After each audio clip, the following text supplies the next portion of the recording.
ल हाम्रो साउने के को भारी बोकेर आउनु हो। ओहो केरा पो ल्याउनु भएछ ल। कति ठुलो भारी लिएर आउनु भएको है। हेरिका बल्ल बल्ल यो यो अहिलेसम्म यो उमेरसम्म आएर यो भारी बोक्यो पहिलोचोटि होला ल। ल हेरौँ त ल।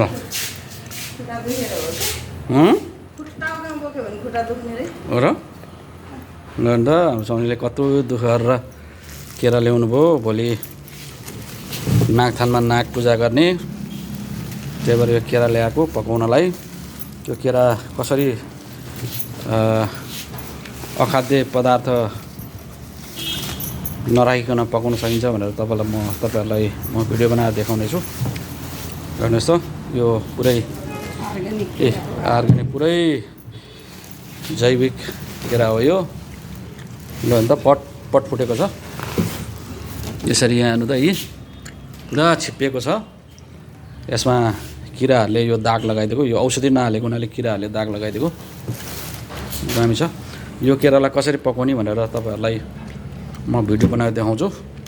यसलाई विभिन्न केमिकलहरू नहालिकन घरमै मजाले 2 दिनभित्र पकाउने गरी यसलाई हामीले घरैसी